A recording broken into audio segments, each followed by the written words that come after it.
So, three things are immediately apparent when you're driving into Memphis, Tennessee. Number one, Elvis Presley once lived here. There's a lot of Elvis street signs, a lot of billboards, a lot of things pointing you to Graceland. The other thing is that Danny Thomas, I think, once lived here also. I don't know. Maybe his daughter Marlo Thomas. But there's a St. Jude's here, which I know Danny Thomas is like the patron saint of. So you see a lot of Danny Thomas things. And the other thing is this like big ugly pyramid that I'm walking into right now. This big ugly pyramid that's sitting here on the Mississippi River.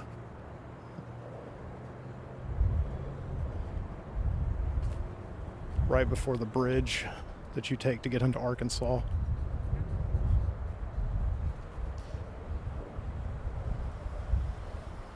And there's an elevator that goes all the way up to the top. And I don't know if you have to pay to ride it. But I know the carnies refer to those things as like chump hoisters, you know. If you have to pay for it to ride an elevator that goes nowhere, then it's a chump hoister. But if you can just ride it, it's not. So I'm going to find out if it's a chump hoister or not.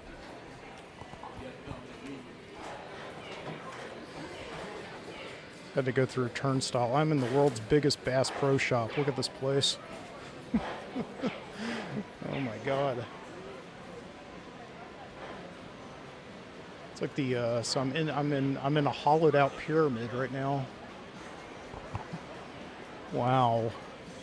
And yeah, indeed, there's an elevator in the middle of it. It goes all the way up to the top of the pyramid. Oh my God. Yeah, I had no idea what this pyramid was. It's just so weird. You don't see a lot of pyramids in America. There's one I know in Las Vegas. It's like the Luxor Casino, right? That pyramid that has that gigantic beam of light that shoots out of the top of it. And then you have one here in Memphis, Tennessee. I'm not aware of other pyramids in America.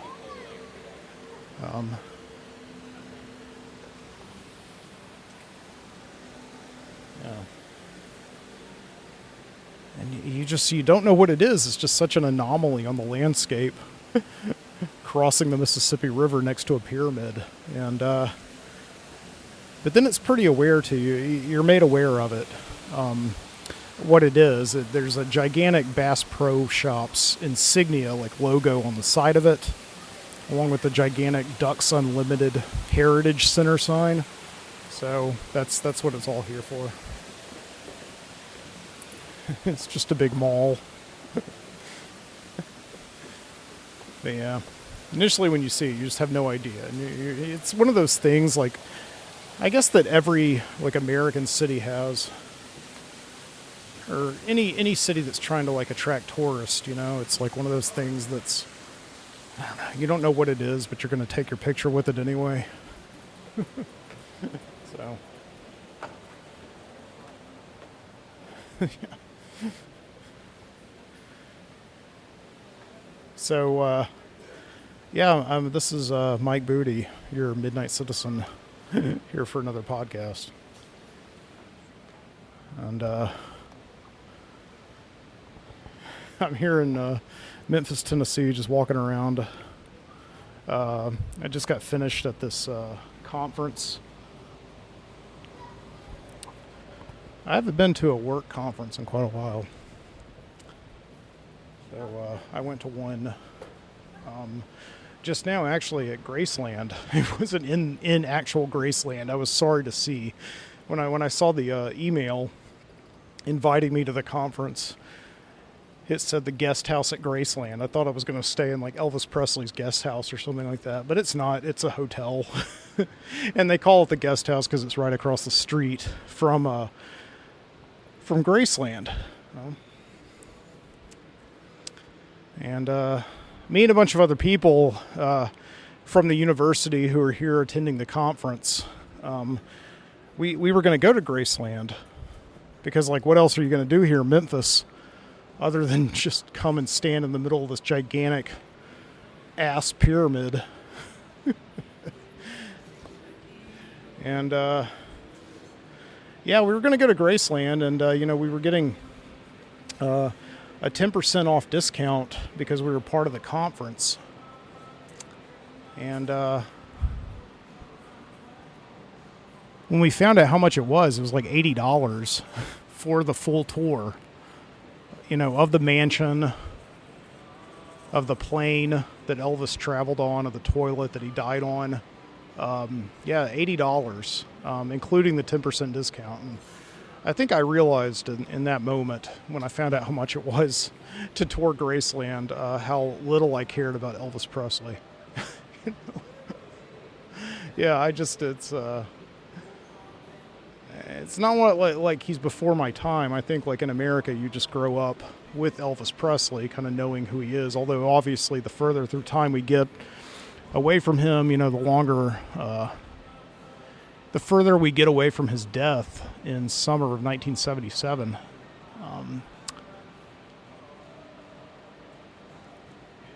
Probably the less people know about him. But I was very aware of him growing up. As a matter of fact, when I inherited my grandfather's Chevy Impala after he died, I got in there and found this huge collection of Elvis Presley tapes and CDs. And so that was kind of my Elvis education, was just listening to all those. There's also a bunch of Ray Stevens tapes and CDs, which I did not listen to. If you know Ray Stevens, he's the country music Weird Al Yankovic, kind of like this wacky guy who sings songs like The Streak and Are You There, God? It's Me, Margaret, right? Are you naked? Anyway. But yeah, Elvis, though, I just never really, got on board with. I don't know. It just wasn't something that, it's not like, the Beatles or like the Rolling Stones, just music that is multi-generational, that's timeless. I think, like, I don't think I've ever met anybody who's really into Elvis who is my age. Everybody knows their music, but there's not like a cult of personality around him, you don't see like little kids walking around wearing like Elvis shirts the way they do like Nirvana t-shirts, or Led Zeppelin. It just doesn't happen. So yeah, I have a very passing interest in Elvis. Nothing worth paying $80 to see, the toilet where he died. Yes, he did die on the toilet. Very famous death. Very sad death. Yeah, man, he was pretty young. But yeah, that was summer of 1977. I know that because I always remember my friend Dave once asked me a very interesting question, very provocative question about Elvis. He said, do you think Elvis ever saw Star Wars? And I was thinking about that because, yeah, like Star Wars came out in May of 1977. Elvis died in, I think, like, July or August. Did he ever see Star Wars? That's one of those things where you sort of have, like, two completely different eras of history crossing each other at the same time,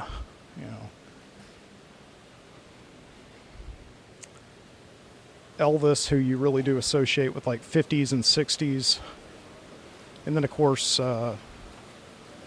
his bloated days in Las Vegas is kind of a wash-up, but at the same time creating like this template for, the musical acts that followed in Las Vegas. Like as a performer whose like best days are behind you, Las Vegas is kind of a refuge where you can go and maybe they'll like build you a showroom and name it after you and give you like a Cadillac and and you're just like a resident performer there. You know, you just live there and you do like 3 shows a night or something like that. And I think Elvis Presley was kind of the template for that. So look at this. It's like a gigantic freshwater pool that you can look in, an educational aquarium. So you can come and see all the fish swim around that you're being encouraged to kill with all of the fishing equipment around you. So yeah, if you've never been into a Bass Pro Shop, all of them are pretty much like this, except on a much smaller scale. This is definitely a flagship store here. It's just full of hunting equipment, camouflage. There's like a Wahlburgers, and the whole thing, you know, has like this, facade that's designed to make you feel like you're walking through like a swamp in the American South. There's like Spanish moss hanging off a bunch of artificial trees. And, I mean, this is like what the inside of Space Mountain looks like, only it's much, much bigger. It's so bizarre walking inside this hollowed out building. And,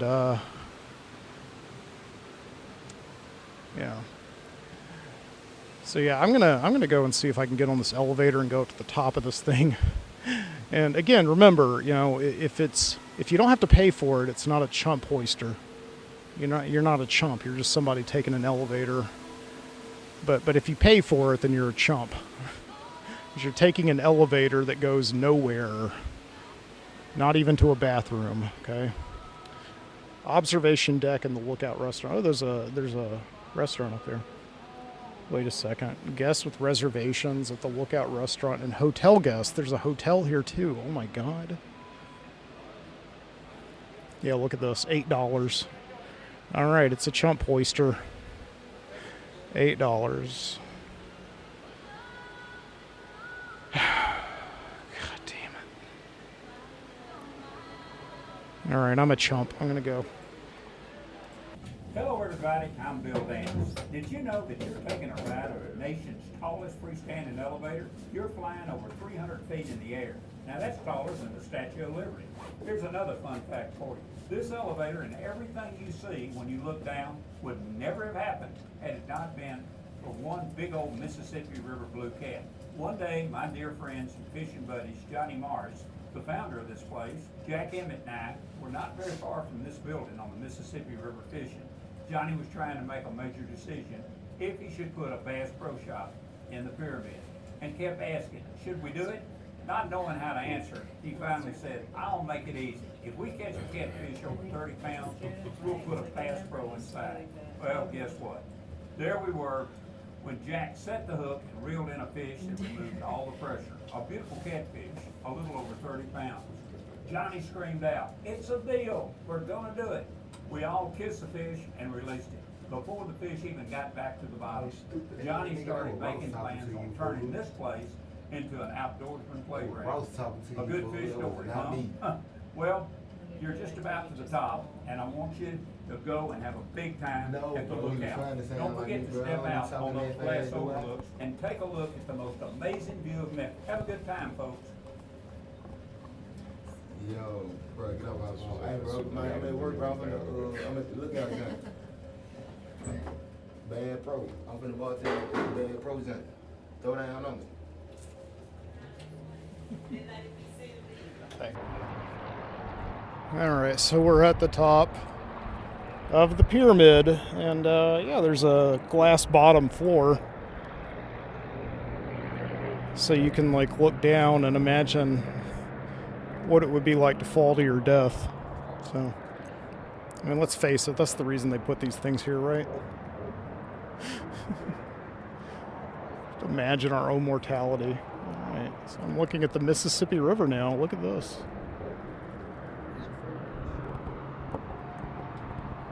So take the pictures. You ever mean to like take a picture with your phone and you hit video by accident? And you just have to make that decision in like a split moment. Like, do I want to keep filming? I just want to take a photo. I'm taking a video right now. So, Memphis.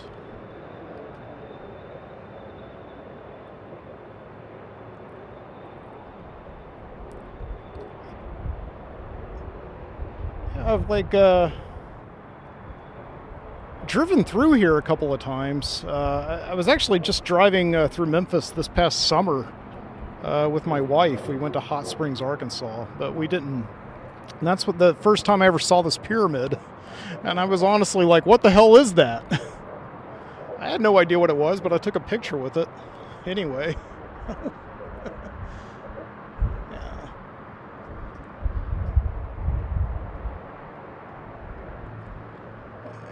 Yeah, I don't know. I mean, it's, Tennessee is kind of like, people say it's 3 states in one.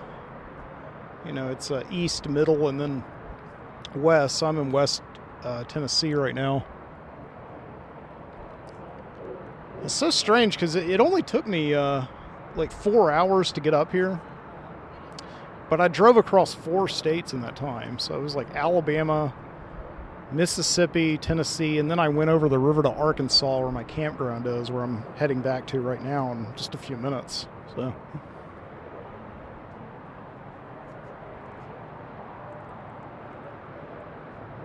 yeah, I don't know why I've never really been too keen on visiting Memphis. I guess like when I was a kid, there was kind of this lore around Memphis that I was very aware of. Because like, in the 90s, some of the like biggest films that I was interested in were like those John Grisham legal thrillers, like The Client or The Firm with Tom Cruise, The Pelican Brief. Like all those movies took place in Memphis. I don't know, like being from the South myself, I was kind of like, wow, those movies, they take place like a few hours from where I live. Like and so I was kind of thinking about that as like just somebody who never really traveled that much when I was a child, thinking that like, these are really big movies and a lot of people are watching them and paying attention to the place where I live, the South. Of course, the South is very, very, a lot of different things. I don't know necessarily if Memphis, Tennessee counts as the Deep South anymore. Like, I live in Birmingham, Alabama. I live in the Deep South. There's no doubt about that. But Memphis, I guess, is like it's kind of almost close to the West. I suppose. I mean, it's not the West, I know that, but I guess the Midwest, I don't know. Like Mark Twain wrote a lot about the Mississippi River. He was from like Hannibal, Missouri, so.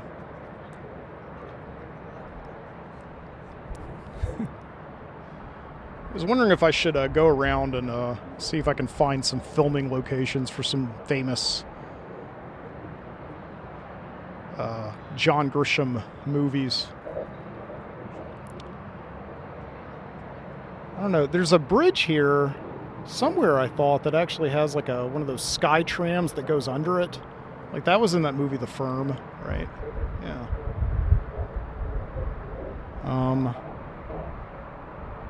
Oh, look at that. There's a billboard, yes, for Alexander Shannara. That guy's got billboards all over the South. He's a lawyer. His son used to intern at the place where I worked. But yeah, that guy is like the billboard king of the South,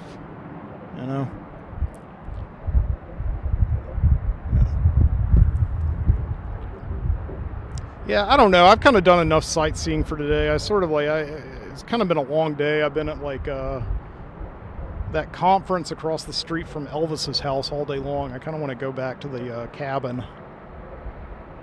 I need to check on the dogs too. I had to bring my dogs up here because my wife Jessica's out of town, and we couldn't get a dog sitter, so I just had to bring the dogs. So I got to go check on them. They've been in the cabin for a few hours now, so.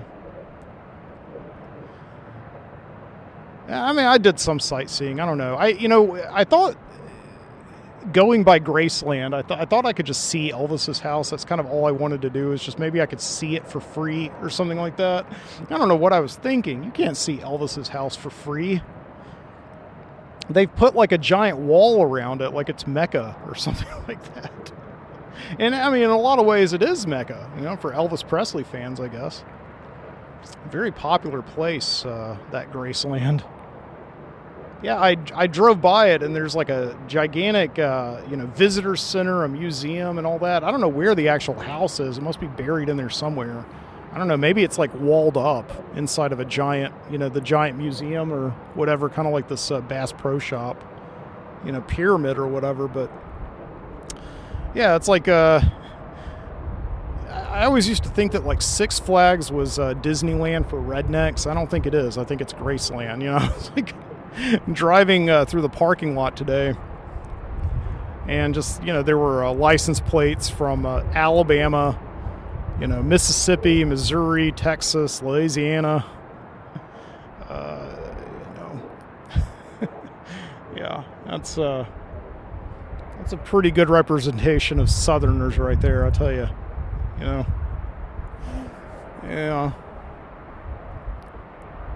And I did some sightseeing. I also drove by Chuck Hutton Toyota, this Toyota dealership that was featured in one of my favorite documentaries of all time.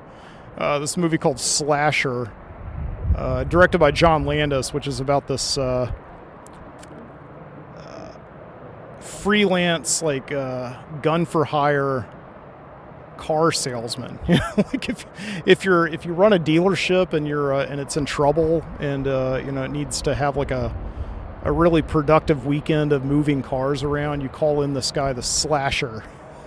He lives in Southern California, and he's an alcoholic, and he smokes like 2 packs of cigarettes a day, and he's just got amped up on energy.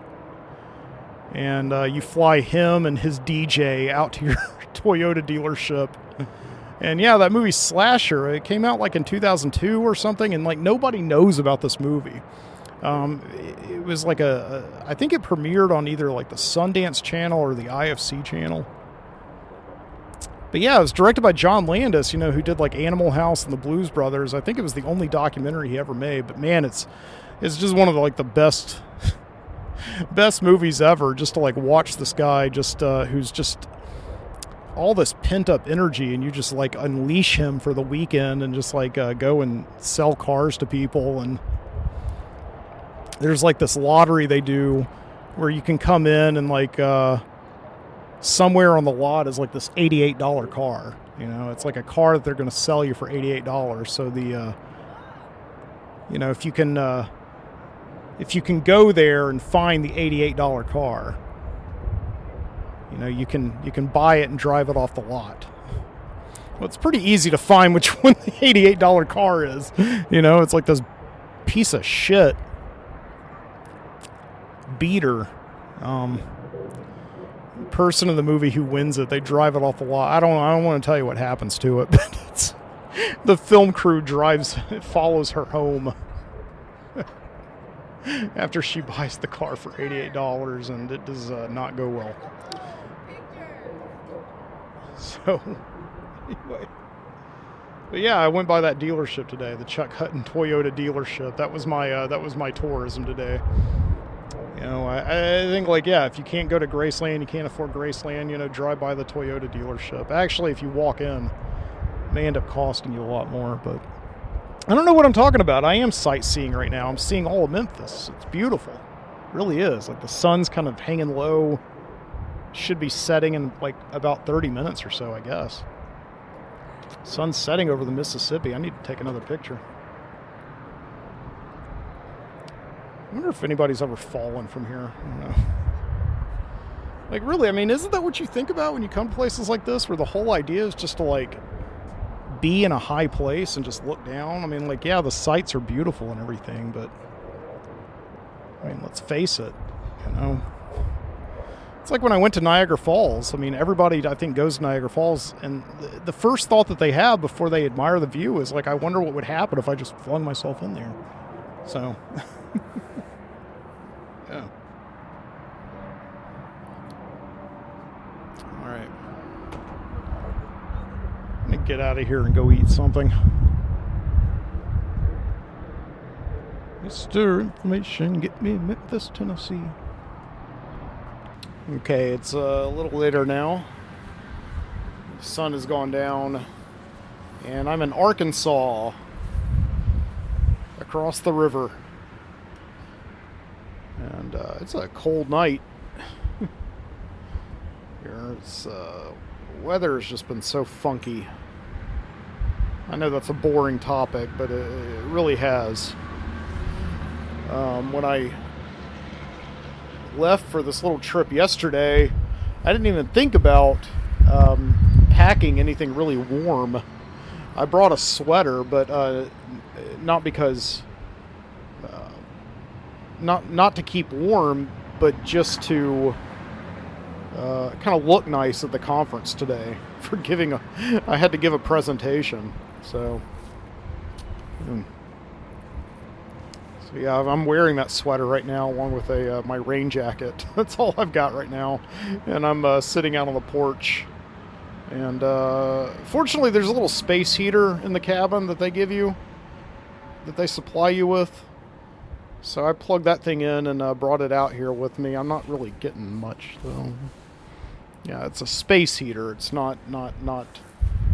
It's designed for indoor use. So. Of course, coming to the KOA, so that's where I'm staying right now. The KOA, the Campground of America. And I have quite a history with the Campgrounds of America on my podcast.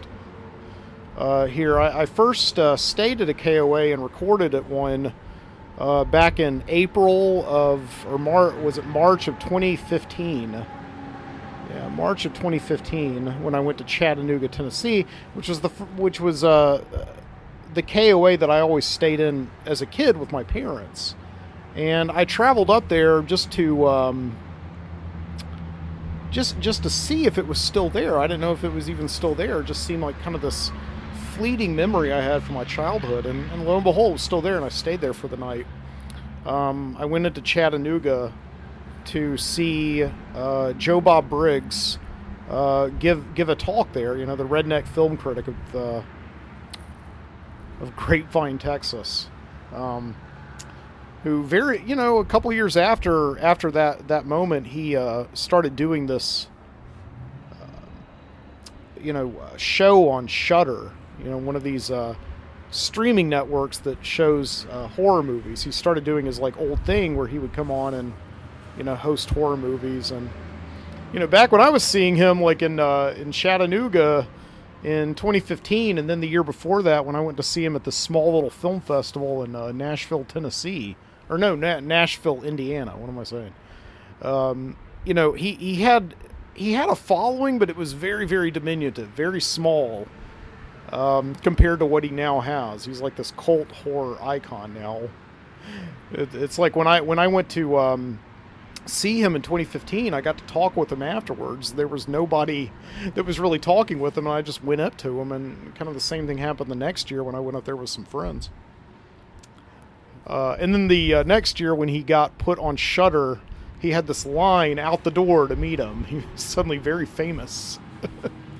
He still wasn't charging for his autograph, though. So that'll be good. That's good. But yeah. One of the things I'm excited about. This happened to just kind of stars aligned, I guess. Joe Bob is going to be doing a Valentine's Day special in about an hour or so on Shudder. He's going to show two Valentine's Day themed horror movies. I don't know. So I'll watch them. I'll probably just have them on in the background. Well, I just enjoy the cabin. That's kind of the best way to enjoy Joe Bob. So, but I made it back to the cabin in Arkansas, and I went to the conference today, and I had a good time, but I was very nervous the whole time because I had to leave my dogs here at the cabin, and I was just, they're basset hounds, and they get themselves so worked up. They have such anxiety when I leave them. And I was nervous I was going to come back to the cabin today, and it was just going to be like torn to shreds. So fortunately, I came back and they were waiting there for me. They were fine. They didn't go to the bathroom in the cabin or anything like that.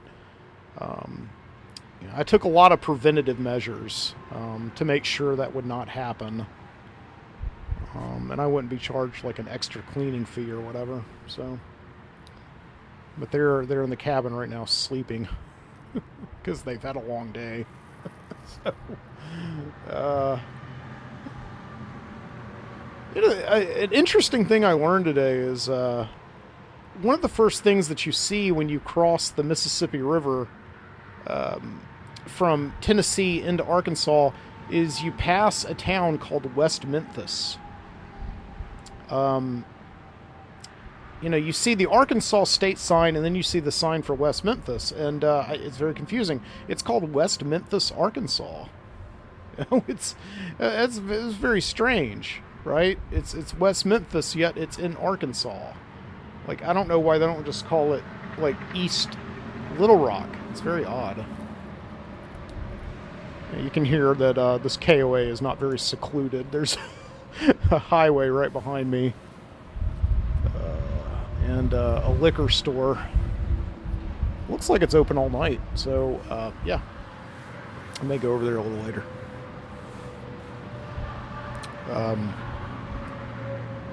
But yeah, I mean, West Memphis, Arkansas, that's so strange. It's like one of those things like Texarkana.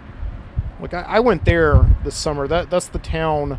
Part of it, there's literally a line, like a white line that goes right down the center of the town. On one half it's Texas, and on the other half it's Arkansas. So, yeah, it's kind of like that. Like, it's just one of those border towns or whatever between two states.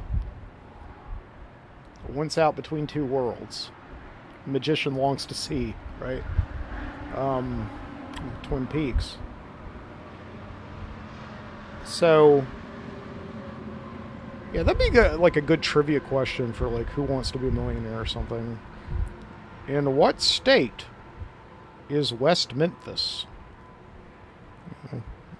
They'd probably say Tennessee, but it's Arkansas. Of course, maybe they mess up and say Arkansas and get it right. I don't know. Yeah, I was reminded West Memphis was the town where those 3 kids were charged with the alleged murder of several young boys during the satanic panic of the 1980s. They were charged because, like, everybody said that they were into Satan worship, and these kids went missing, and everybody blamed it on these teenagers who wore like dark makeup and had goth symbols and all that stuff. So, and I think one of them eventually got freed. I'm not sure, but HBO made like a series of documentaries on them called Paradise Lost. I watched those I don't know, probably many years ago now. I think the last one came out around 2010 or 11, and that's the last time I saw them. But I would highly recommend those movies. They're very good. And were instrumental, I believe, in getting those people off of death row. So I don't know all the details, but don't take it from me.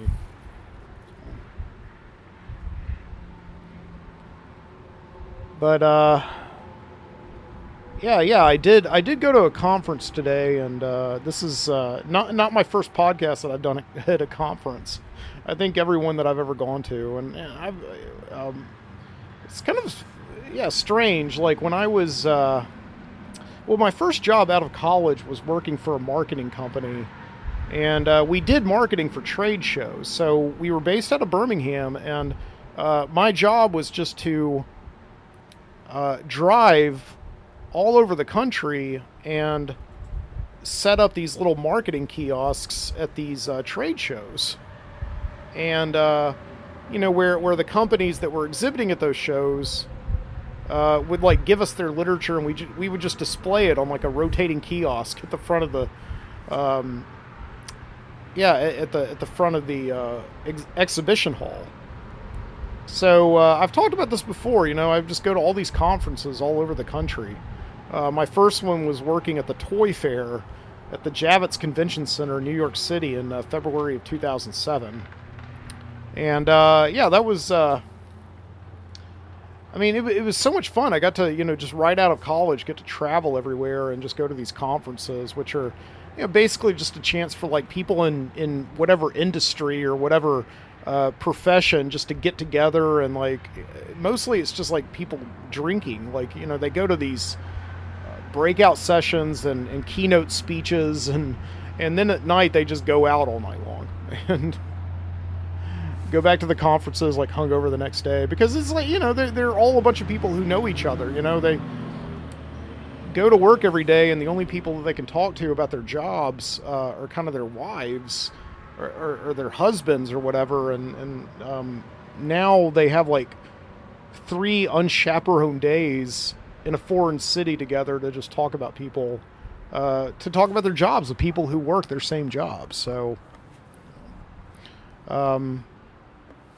I've always kind of liked that that idea, and I really do try and seize the chance to go to a conference whenever possible, just because it's a fun atmosphere. It could be a lot of fun, and if you're interested enough, you can meet a lot of people, network with a lot of people who can help you in your job. So, but yeah, I would do a lot of these conferences when I worked for the park back in the day.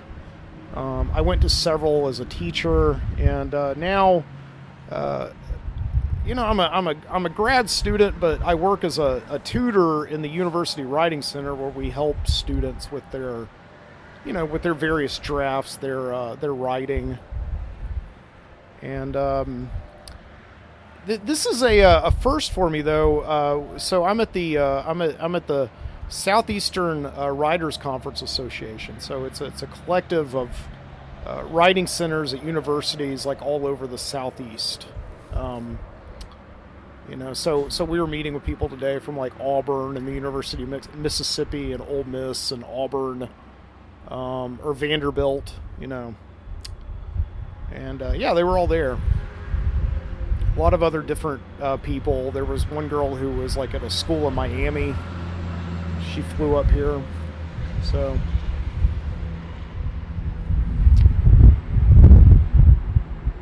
and this was a first for me this year, because this year I actually this time around I actually had to present something, which these conferences, you basically spend your whole day going to breakout sessions and people present things, and they kind of write proposals for things that they want to talk about. And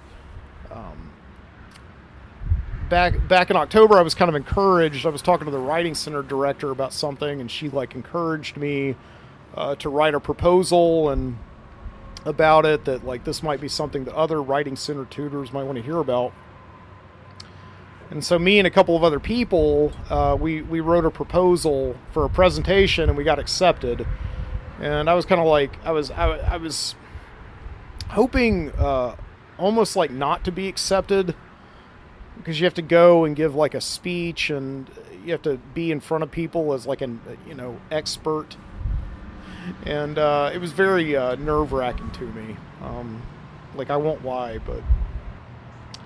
but we did get accepted, so we came up here to present. We presented on this thing called non-traditional students, working with non-traditional students in the Writing Center, and that's a term that's generally described as students who are have taken a break in their educational careers between, say, high school and college, or maybe they've taken a couple years of college and they've taken some time off for various reasons.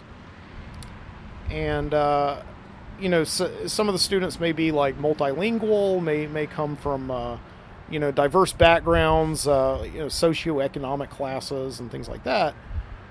But primarily they're older students, and I thought, as myself being an older student, and this is like my third time back in school. There's an adjustment that you go through as one of these students. You come into the college campus, and especially as an older student, you find out that, well, I mean, for instance, I guess biologically, I mean, some of these students that, I'm working with in the writing center could actually be my children, I mean, luckily I didn't get laid in high school, so, and never meet them, but never, anyway,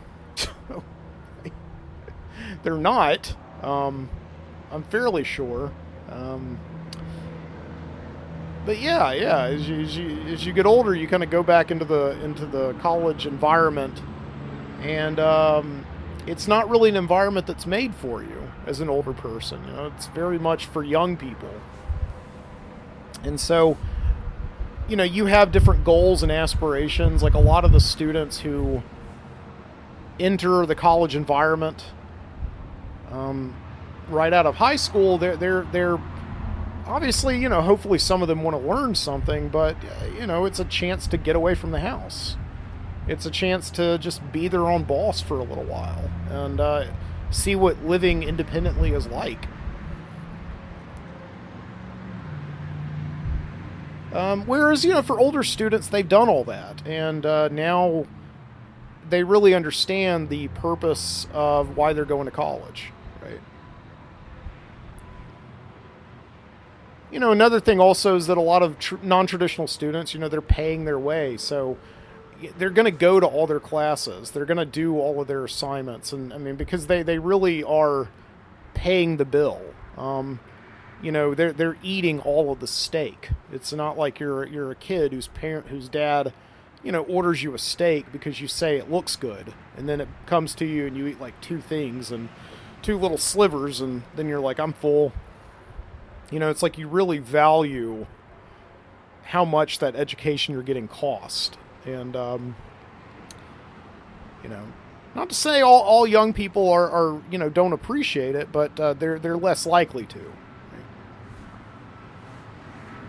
So yeah, we talked about this. So we were on a panel. So fortunately, I didn't have to present by myself. I was up there with 2 other people, and pretty much working on it until the last minute, just in terms of what we were going to present and talk about, and PowerPoint presentation, and just kind of working on it until like the last minute before we gave the presentation.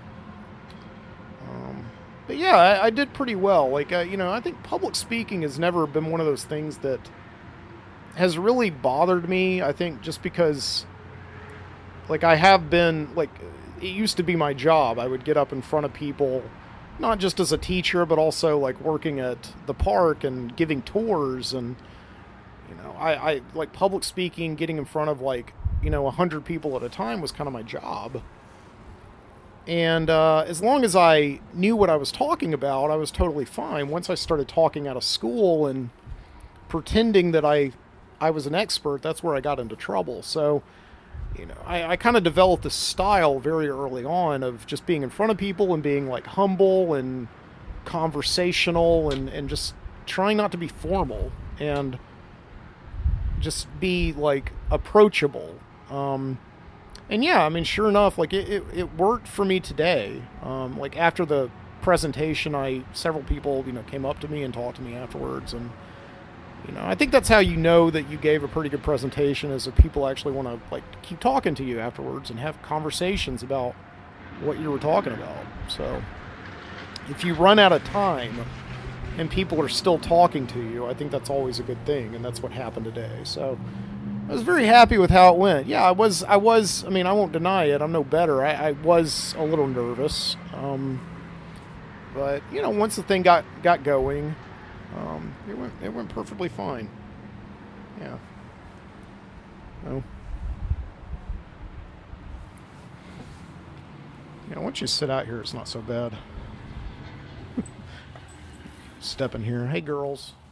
My dogs. It's like Joe Bob's got the countdown on. I've got him turned on. Joe Bob's got the countdown on. 39 minutes to Joe Bob. 39 minutes.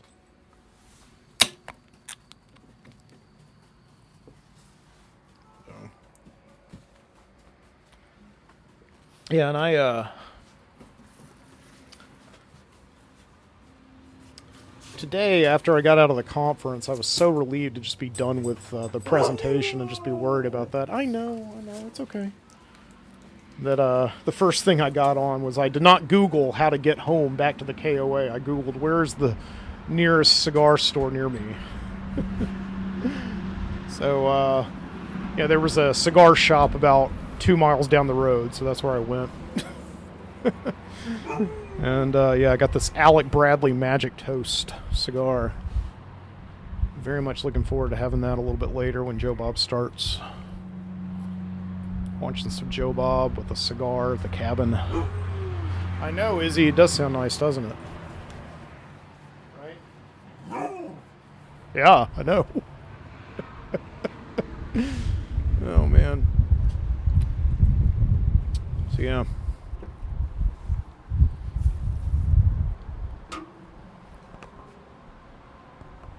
Oh, do I want to talk about this? I don't know.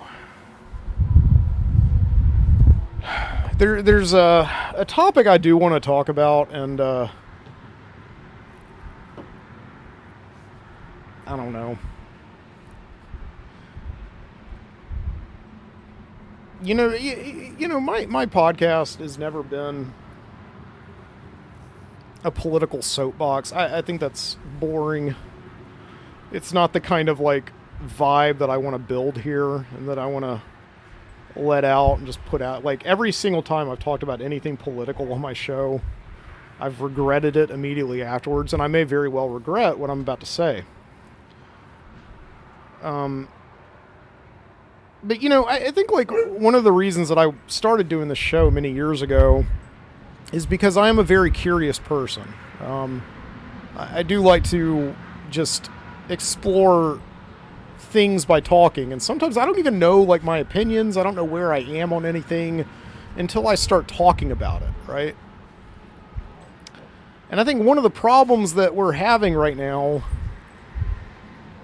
is we can't really even talk about things that we don't have opinions about yet, because not having an opinion on something is like being against it. You know, if that makes any sense. I think that's kind of the best way I can say it. Like, I'm, you know, very much, I don't know, for many years I sort of like just kind of stayed out of politics. I was very aware of what was going on, but I was very much, you know, apolitical, more or less. I kind of have this idea, right, that I think, like, as long as, you know, as long as people can, like, be kind of free to, like, live their best happiness, I think without hurting anybody else, I think that's okay, right? I think the government does have a responsibility to take care of its citizens to a degree. You know, I don't think that either side should tell anybody what to do, but that's ultimately, like, the biggest problem we have, is that we have to, like, boil it down into black and white, either side, right? So, again, like, I mean, am I a Democrat or Republican? People have been asking me that as long as they've been asking me, are you an Auburn fan or an Alabama fan, right? And I just, like, I don't know. I mean, it's one of those things. I don't understand how, like, we can't be, we have to be so up in the air about gender. But we have to decide about Republicans and Democrats, right? We have to decide, are we liberal or conservative, right? You know, it's like, I always grew up thinking it was the other way around, right? I mean, like, you know, from as early as I can, like, you know, see, I kind of had an idea of, like, what gender I was, right? But I'm still trying to figure out, am I a Republican or a Democrat? You know, it's one of those things that changes as you get older. And it almost seems like it's flip-flopped now, right? Anyway, I'm tapping around the issue, I know. Today we had a keynote speech, you know, from a person who identified as, you know, cisgendered. And I kind of knew, going into this conference today, one of the things that I talked about on my podcast before I, took my very long break that I'm ending right now, was just whether or not, college is like woke, WOKE. This term that's been started out as one thing and I think has morphed into something incredibly different than what it was originally intended to mean. And my dogs are going at it there. But yeah, I was wondering, like, people have this idea that, higher education not only is it incredibly expensive and very prohibitive, and may not ultimately make that much of a difference whether or not you get a job. But it's also becoming increasingly indoctrinative. Like you send your kids off and they're going to come out, not sure which gender they are, or, like believing in things that are not, at the end of the day, huge issues. And it's just going to kind of distract them from like living happy, productive lives. And they're just going to get kind of bogged down in a bunch of, partisan issues that are just going to make them resent being alive. Anyway, that's what people told me before I went back to college. And no doubt I knew about that. And my idea for when I quit my job last year and decided to become a full-time student again, seeking a master's degree in English literature, is that I would just I'm a curious person. I'm just going to approach this experience like I've approached every experience my entire life. Just go into it and just talk with everybody, get everybody's point of view, just like, and never commit to anything ever, just like do what feels right. Okay. And, just like the more I've gone through, I've pretty much managed to do that like the last 6 or 7 months that I've been in school. I've been studying like medieval literature and 19th century American literature, and for the most part, it's been incredibly traditional academic discussion. It's been stuff that's interested me about literature and all that. And today I walk into this conference and the first thing I see is a bathroom, and the male and female, figures on there had been blocked out by a giant sign that had been taped over it, saying "All humans welcome," and that's when I kind of that was like my first experience really with seeing this wokeism, right? This thing that's not necessarily liberal or Democrat, and it's not conservative or Republican. It's like this whole new thing that I think is quite extreme in the way that it's that it's really using language to pit people who don't agree with it against that movement. I looked at, there was a bench, a table next to it that kind of had like all these different pronoun stickers and pins. Like you can pick up something and say like I'm he, she, or I'm she, her, or I'm they, them. You could wear it on there, and again, it's one of these things where I grow up, and one of the few things I don't know much, but one thing that I am absolutely certain of is what gender I am. I'm he, him. I'm a male. Okay, great. We can move on. I'm heterosexual. Yes. And I guess I guess I'm one of the lucky ones. I don't know.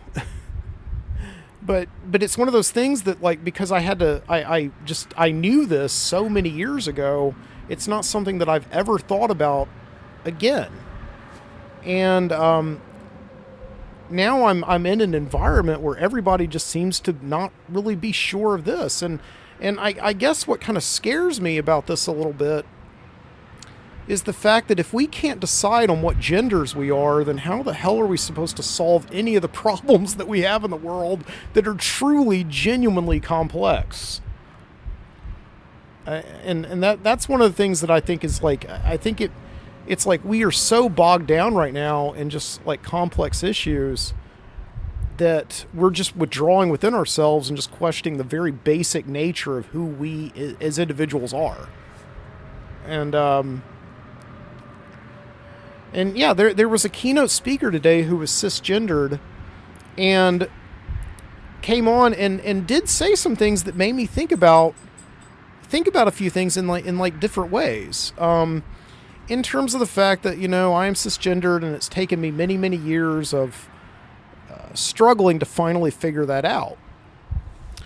And it's like, I'm sure that whatever this person went through, they are getting to this point, they've arrived at a decision and that they are happy with, that they can live with. Okay. And I think that's fantastic. That's great. It was a little bit weird though, the presentation that they gave. Because, and this is really my major issue with this right now, is because if we are going to talk about woke as a movement, then we have to acknowledge that it is in its infancy. And I think a lot of what troubles me is that a lot of the people who are in that movement seem to think that it's fully formed. And that everybody else who doesn't agree with them is not. That they are fully formed. They have not only identified their genders and what they want to be identified as, but they've also managed to determine an entire political philosophy within the span of just a few years. And, it just is like this keynote speaker today was discussing language in the writing center. Like students come in and they have these papers and we look at them, and we as writing tutors are supposed to look at them and correct them for grammar. Okay, well, what is grammar? And they go into this idea that grammar is this white supremacist construct. And that's the language that she uses. And she says, or they say that that it's racist, that it's racist language. Grammar is racist. And all of this stuff that only before I've heard on these I've heard really extreme cases and things on YouTube videos, people talking about, these extreme cases of people who are actually calling, words like however, these transition words that we use to go from one point to another, racist words. Okay. So basically they were saying today that the rules that we are judging students by are racist. And that really bothers me, because the thing about it is, yes, of course, language is a construct. Language is something that we develop and change, and it morphs over many, many times. That's why every year, Webster's dictionary adds new words to their catalog. Yeah, of course, language is pliable. Of course, it's malleable. They were saying this today, that was some kind of a big revelation she had discovered, or they had discovered in their research. And I think anybody knows that it's malleable. What I really did take issue with was that they were saying that when the student comes in and they write the paper like they talk. Okay, like they're not writing it in formal, like standard American English in a way that their white professor may be able to grade it. They're talking about eventually getting to the point where we grade everybody based on the grammar and the language that they've learned and gotten used to speaking as they've grown up. So essentially the whole way that we make arguments, which is to kind of standardize them so that everybody can understand, needs to be rethought. I don't know if I'm really doing the argument justice. I'm really trying to. I really am. My major point is the fact that I'm willing to hear you out, but once you start calling the practices that I do every single day working with students, trying to work with them on, taking their opinions and forming them into coherent arguments that anybody who has learned the English language can make sense of. When you call that racist, I have a huge problem with that. Like, I'm not racist. And I don't like, and I also don't like it when you kind of condescend to me and tell me that the practices that I've been using all these years, I've just been manipulated by an institutionalized white supremacy. That really bothers me, and I think that's one of the reasons why we have such fucked up political divisiveness in this country right now. Is that the only way we seem to know how to communicate with each other is through like really extremist language. That polarizes, and that, and I think, I don't know.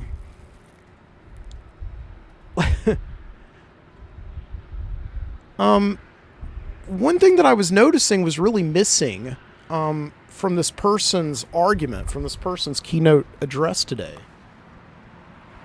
was the fact that, okay, the person comes in and I ask them to write their argument in formal language. Like, I tell them, no, you need to put an ing on this and not an in to show thinking, not thinking. Okay, that's totally fine for how we talk, but that's not how we want to write an argument. We want to put the whole word there. The whole word, okay, it needs to go there for a reason, right? Because ing, it's a participle, but it can be used, in many different ways, as a subject, as a gerund, right? These are the rules, and we don't want to. If a student comes into me and happens to tell me someday that I'm racist because I'm telling them to put an ing instead of an in, I think that's that's not a likely scenario, and if it is, that's kind of absurd, because I clearly am not a racist. I think that perhaps lynching somebody is racist. I think that's pretty racist. I think that perhaps opening up a restaurant and telling black people they can't eat there, that's racist. I don't think asking somebody to, or encouraging them to put down the word however to show that they're transitioning between a point to a counterpoint, I don't think that's racist. And maybe theoretically it is. I think theoretically we can make anything racist, okay? Just like we can connect any actor who's been in any movie ever to Kevin Bacon. But it doesn't make us racist. And at the end of the day, intent is totally different.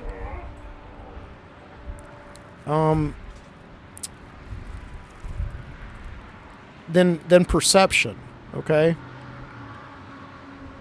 So I'm sorry that you perceive me to be one way. I did not intend to be that way, okay? Oh, man. So this is why I didn't want to get into this, because I'm just like, I'm totally just not sure where I am in this argument right now. And again, that's what I'm doing. I'm just trying to figure it out. But I sat there today at that keynote speech just listening to this person talk and really trying so desperately hard to make sense of their argument. But what it really boiled down to was them saying that language always changes and we should accept that it changes. And I'm like, of course. Nobody's saying that language doesn't change. It evolves over time. Everybody knows that. And this isn't some big discovery. But at the end of the day, there is still something called a professional world out there. And a professional world expects you to use certain language to express your opinions and ideas. And if you ever want to get anything done, you're going to have to learn to write that way. If you want to call it racist, then you can call it racist. But it's also, I mean, you know, maybe someday, you know, the language will change to where, like, the proper spelling for, you know, thinking is thinking, okay? Maybe that'll happen one day. And I'm not saying I necessarily don't want to live in that world. I mean, you know, that's what people agree to. That's what people agree to.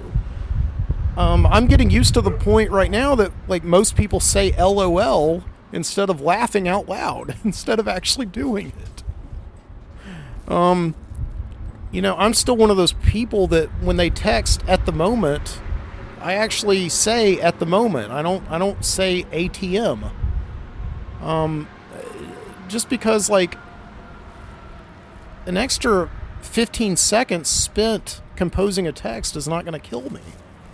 If I had the time to say at the moment, I'm going to put it out there, because a lot of my friends who I communicate through text messaging have said that they don't really understand my tone in text messages.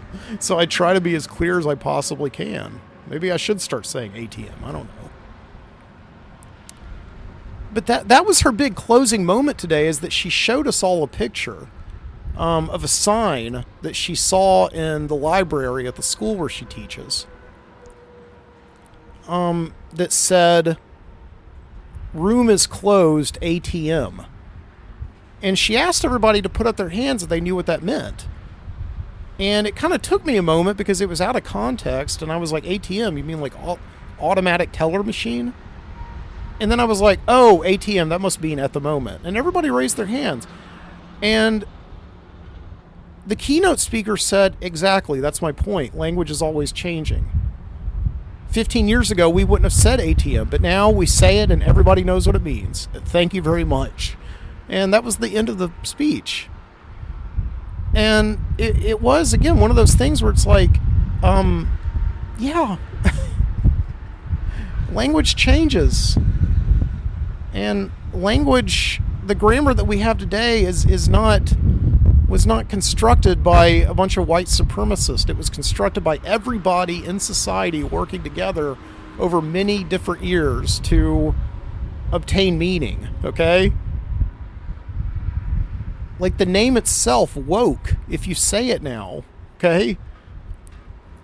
Everybody has an idea of what that means, even though, you know, it should be like woken up, woken. No, I mean, you know. So, again, I'm just kind of sitting there at the keynote speech today, and this is something that I would like to talk with people about. It makes me nervous, though, because, again, my whole idea at the Writing Center and working as a graduate student is, you know, I'm very curious, but I'm also incredibly nervous about engaging people in this conversation, because I'm afraid that if I do question that in front of them openly, it'll be perceived immediately like I'm disagreeing with them, and I'm not necessarily. I just think that the rhetoric needs to just calm down a little bit. We need to stop using words like white supremacy and racism like they're like they don't mean anything. I mean, please don't equate me with somebody who would would use the N-word. I don't know. I don't like that idea. So I do wish that one of the big drawbacks of a keynote speech at a conference is that there's never questions. I've at least never seen one where there are questions, and I didn't like that today. That even though I guess it was part of the program that they didn't offer time for questions, because I was incredibly curious to know what everybody else thought, but I also didn't want to go up to anybody and directly engage them, because I did have a presentation, and that was kind of the biggest thing. And I heard that speech, and I didn't think about it any until just a few minutes ago.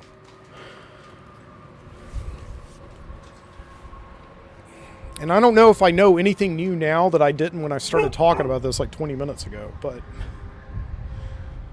I don't know. It's just that's my point of view, is that I'm not totally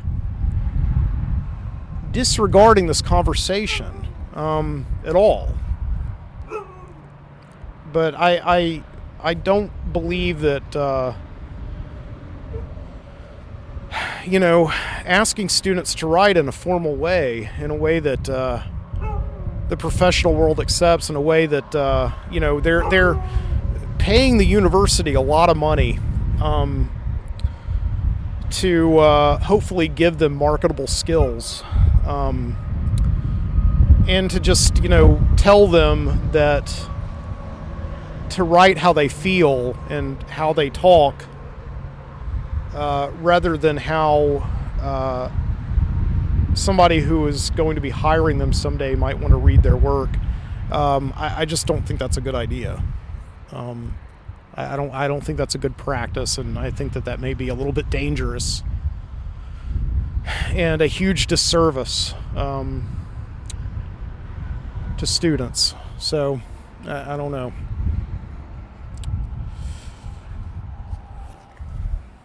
What do y'all want?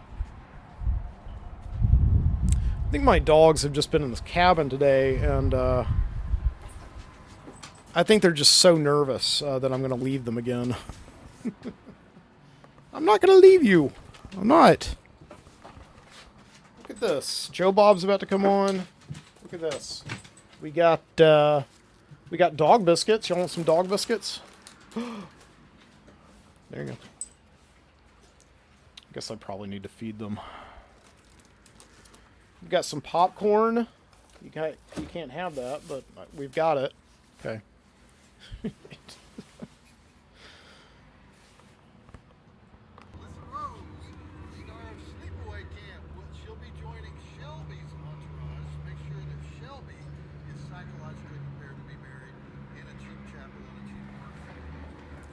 So, in a pretty amazing synchronicity, for Valentine's Day, Joe Bob's special, he's filming in Las Vegas, and he's an ordained minister and dressed like Elvis, and he's going to actually marry two people on the show. Like back during their Christmas special, they raised some money for charity by the person with the highest bid could go and get married in Las Vegas by Joe Bob as the what do you say, the officiator. So that's what they're gonna do. So in between Joe Bob showing the movies, he's gonna marry two people. Oh man, yeah, that's very strange. And he was talking about how he came to Graceland last year too. I don't know. I just have that weird ESP. Knowing things are going to happen before they happen. So.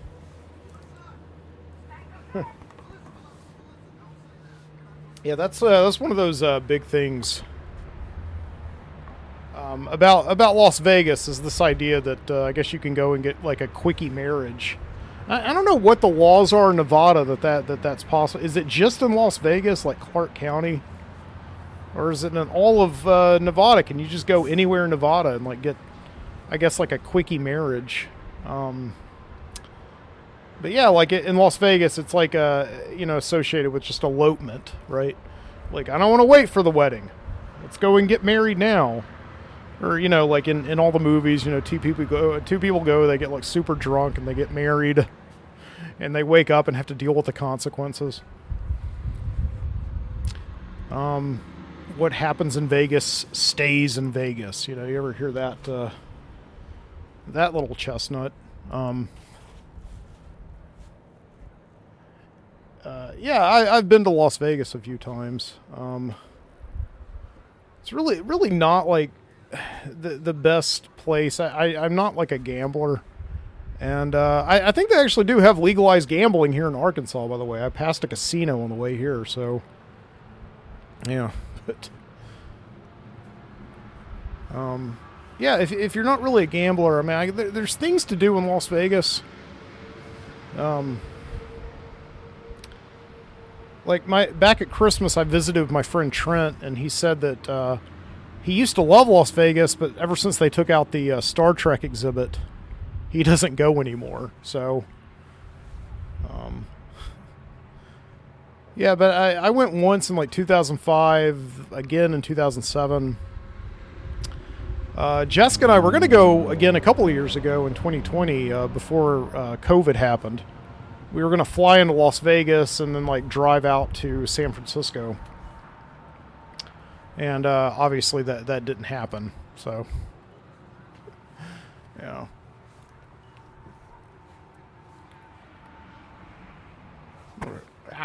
Start this cigar here. Joe Bob's on.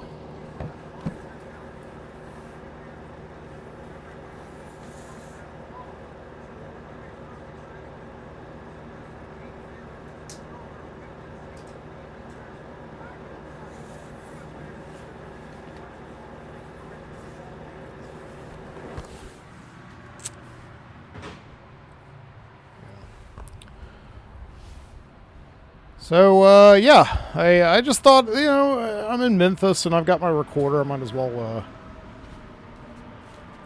talk a little bit. It's been a while since I've done that, and I think I've recorded pretty much every conference I've ever been to. So even though I haven't recorded a podcast in a few months, I thought this would be a good time to try and get it started again. Just the reality of it is just so difficult, to... for me to do everything. Like, I know there are a lot of people out there who can kind of do, they just think something up and they can manifest it. They can do it. And I have so little energy throughout the day to do things other than, what is obligated of me. What I kind of set myself up to do, which is, go to school and do work and study and be a scholar. Or whatever you want to call it.